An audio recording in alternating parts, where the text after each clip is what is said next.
আপনি কি জানেন, বিজ্ঞানীরা দাবি করছেন পৃথিবীর গভীরে এমন একটি বিশাল পানির ভাণ্ডার রয়েছে যার পরিমাণ আমাদের সব মহাসাগরের পানির থেকেও বেশি হতে পারে। কিন্তু সেই পানি সমুদ্রে নেই। তাহলে কোথায়? পৃথিবীর সবচেয়ে বড় সমুদ্র কোনটি?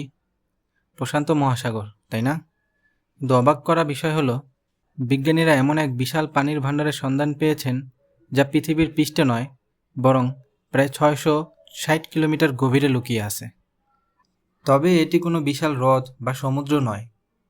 এই পানি আটকে আছে রিংউডাইট নামের একটি বিশেষ খনিজের ভেতরে। এই খনিজের গঠন এমন যে এটি নিজের মধ্যে বিপুল পরিমাণ পানি ধরে রাখতে পারে। 2014 সালে বিজ্ঞানীরা ভূমিকম্পের তরঙ্গ বিশ্লেষণ করে এই ধারণার পক্ষে শক্তিশালী প্রমাণ পান। সেই গবেষণা দেখায় পৃথিবীর গভীরে থাকা এই খনিজ স্তরে এত বেশি পানি থাকতে পারে যা আমাদের সব মহাসাগরের মোট পানির সমান, এমনকি তার চেয়েও বেশি হতে পারে। এই আবিষ্কার বিজ্ঞানীদের কাছে অত্যন্ত গুরুত্বপূর্ণ, কারণ এটি ব্যাখ্যা করতে সাহায্য করে পৃথিবীতে এত বিপুল পরিমাণ পানি কোথা থেকে এসেছে এবং কোটি কোটি বছর ধরে কিভাবে পৃথিবীর পানির চক্র কাজ করছে।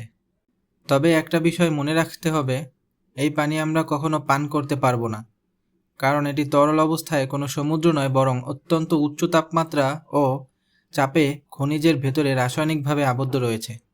তাই পরের বার যখন সমুদ্রের দিকে তাকাবেন, মনে রাখবেন পৃথিবীর গভীরে হয়তো আরও বিশাল এক লুকানো মহাসাগর আমাদের চোখের আড়ালেই রয়েছে। এমন আরও অবাক করা বিজ্ঞানভিত্তিক তথ্য জানতে এই চ্যানেলটি সাবস্ক্রাইব করুন। নতুন নতুন রহস্য নিয়ে আবারও দেখা হবে।